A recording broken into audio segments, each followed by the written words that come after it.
எல்லாருக்கும் வணக்கம். யாரையும் காணும்.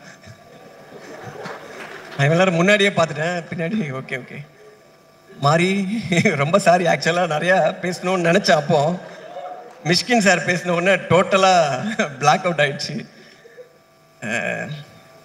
மாறி வந்து இந்த படம் ஆக்சுவலாக பார்க்கணுன்னு சொல்லி கூப்பிடும்போது எனக்கு எதுக்கு என்ன எதுக்கே கூப்பிட்றேன் அப்படின்னு.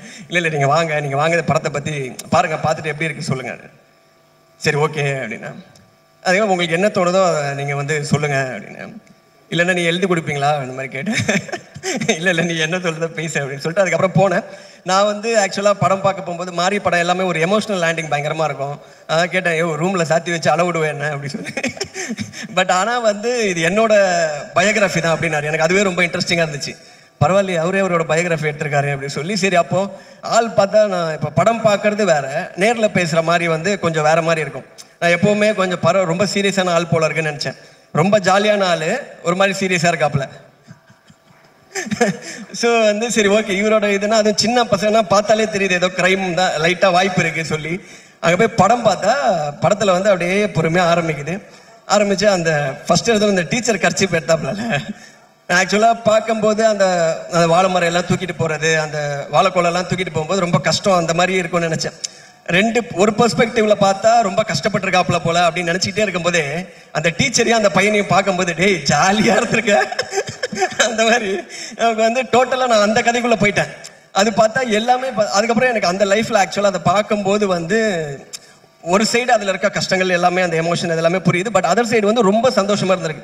அவருக்கும் அந்த சின்ன பையன் அந்த 2 ஃப்ரெண்ட்ஸு பேசிக்கிறது, அவங்க ஸ்கூலுக்கு போகிறது, இங்கே அந்த நமக்கு ஸ்கூலுக்கு போனோம்னாலே இங்கே போக மாட்டோம்ல, அந்த மாதிரி ஒரு ஜோனில் நான் இருந்தேன். ஏன்னா ஃபுல்லாகவே பாய் ஸ்கூலு, ஒரே மாஸ்டர்ஸ் அப்படி தான் சார் தான் இருப்பார் எப்போவுமே. மிஸ் எல்லாம் ஃபஸ்ட்டு வந்தவுடனே அங்கேயே போயிடும், அப்படியே பாஸ் ஆகிடுவாங்க. ஸோ இவர் வந்து கரெக்டாக அந்த டீச்சருக்காக ஸ்கூலுக்கு போகிறதெல்லாம் பார்க்கும்போது நமக்கு வந்து ஓகே ஏதோ நல்லபடியாக இருந்திருக்காரு அப்படின்னா. இப்போது மிடில் ஸ்கூல் முடிச்சிருப்பாருன்னு நினைக்கிறேன். இன்னும் ஹை ஸ்கூல் இருக்குது, ஹையர் செகண்டரி இருக்குது, காலேஜ், நிறைய டீச்சர்லாம் இருந்திருப்பாங்க. எதுவுமே சாதாரணமாக கடந்து போன மாதிரி தெரியல. பட் இதை இவ்வளோ சந்தோஷமாக இந்த மாதிரி நிறைய அந்த ஃபன் மொமெண்ட்ஸோடு இந்த படத்தை வச்சிருக்கிறது வந்து அந்த படத்தில் என்ன சொல்கிறது, ஒரு ஜென்ரல் ஆடியன்ஸ்க்கு ஒரு என்டர்டெயின்மெண்ட் சென்டருக்காக இந்த படம் இருக்குமா, இல்லை ஃபுல்லாகவே வந்து ஒரு பதிவாக மட்டுமே இருக்குமா அப்படின்னு பார்க்கும்போது இந்த மாதிரி விஷயங்கள் வந்து அது இன்னும் கொஞ்சம் கமர்ஷியல் ஆடியன்ஸுக்கு மேபி நம்மள மாதிரி கொஞ்சம் ஃபன் எதிர்பார்க்குறாங்களே அவங்களுக்கு வந்து நிறையவே ஃபன் இருக்குது அது உள்ள. ஆனால் இது எல்லாமே நீங்கள் தான் பண்ணீங்களா? கொஞ்சம் அப்போ என்ன ஒரு 10 வயசு இருக்குமா? பையன் வயசா? அதான் பையன் டீச்சரே பார்க்குறா திருப்பி. ஸோ இந்த மாதிரி இன்னும் நிறைய ஃபன் சைடும் இருக்குது. பட் அந்த படம் முடியும் போது தான் வந்து அதில் இவ்வளோ ஏன்னா அவர் என்ன மாதிரி விஷயம்லாம் எனக்கு தெரியாது. ஃபஸ்ட்டு இவர் ஆல்ரெடி புக்கில் எழுதியிருக்காருறாங்க. நம்ம எங்கே புக்கு படித்தது, நம்ம படித்த புக்கே டோட்டலாக வேறு. ஸோ அதில் எனக்கு தெரியாமல் பார்த்தா கடைசியில் அந்த அப்படி ஒரு எமோஷனல் லேண்டிங் அந்த படத்துக்கு இருக்காது. முடிச்சோன்னா அதோட ரியல் ஃபோட்டோ பிக்சர் ஒன்று போட்டார். அப்போ தான் நமக்கு வந்து அந்த கொஞ்சம் ஹார்ட் வந்து இன்னும் ஹெவி ஆயிடுச்சு. ஏன்னா அது ரியலாக நடந்த சம்பவம், அதில் ஒரு ஆள் தான் இவர் அப்படின்றது எல்லாமே அதுக்கப்புறம் பின்னாடி தான் தெரிய வந்துச்சு.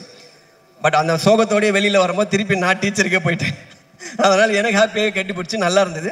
ஸோ நம்ம வந்து இதில் போத் அந்த எமோஷனல் சைடும் இருக்கும், அதோட ஃபன் சைடும் இருக்கும். ஒரு நல்ல அந்த ஒரு ரொம்ப ரூட்டடாக அந்த காஸ்டிங்கெல்லாம் மாறாமல், ஏன்னா அந்த லாரியிலலாம் வந்து கும்பலாக நிறைய பேர் உட்கார வச்சிருக்காரு. எத்தனை பேர் உட்காருவாங்கன்னு தெரியாது. அது வேற ரொம்ப ரியலாக இருக்கணும்னு பள்ளத்தில் இறக்கி லாரியை கவுத்துருவாரோன்னு எனக்கு ஒரு பயமாக ஒன்று வேற இருந்துச்சு. அப்புறம் தான் யாருமே உட்கார மாட்டாங்க. இப்போ இந்த மாதிரி நம்ம ஜூனியர் ஆர்டிஸ்ட்லாம் கூப்பிட்டு உட்கார சொன்னால் அவங்க லாரியிலேருந்து அங்கேருந்து சாரி சொல்லிட்டு அந்த பக்கமாக கிளம்பிடுவாங்க. அது ரொம்ப நேச்சுரலாக இருக்கும். லாரி இப்படி போகுது அப்படி போகுது. அப்புறம் பார்த்தா ஃபுல்லாக சொந்தக்காரங்களே நிறைய பேரை வச்சு லாரியிலேயே கட்டி போட்டுருக்காரு நினைக்கிறேன் மேலே. இல்லைன்னா அதுக்கப்புறம் சொன்னார், நானும் உள்ளே தான் உட்காந்துருந்தேன், அதனால் உங்களோட உங்கள் சொந்தக்காரங்க எல்லாம் தெளிவாக இருந்திருக்காங்க. ஸோ இந்த மாதிரி நிறைய விஷயம் இருக்குது. இன்னும் மாறி வந்து அவரோட இப்போ அந்த லைஃப், அவரோட பேக் ட்ராப் இதெல்லாம் பார்க்கும்போது நல்லா இன்ட்ரெஸ்டிங்காக இருக்குது. அதோட ஃபன் சைடும் இன்னும் நல்லா நீங்கள் எக்ஸ்ப்ளோர் பண்ணிங்கன்னா இன்னும் வந்து நல்லா இருக்கும்னு நினைக்கிறேன். சேம் இதே மாதிரி நிறைய படம் எடுங்க மாதிரி நிறைய கதை இருக்கும், தெரியுது, பார்த்தாலும் தெரியுது. ரொம்ப தேங்க்ஸ், கூப்பிட்டதுக்கு ரொம்ப சந்தோஷம். படத்தில் நடித்தவங்க எல்லாருமே ரொம்ப நல்லா நடிச்சிருந்தாங்க. இதை நான் சொல்ல வேணாம், இதெல்லாம் நிறைய எல்லாருமே சொல்லிட்டாங்க. எல்லா காலியான சேருமே அதெல்லாம் தாண்டி தான் இப்போ நான் ஒரு சேரை காலி பண்ண போகிறேன். ஸோ கூப்பிட்டதுக்கு எல்லாரும் ரொம்ப தேங்க்ஸ், நன்றி.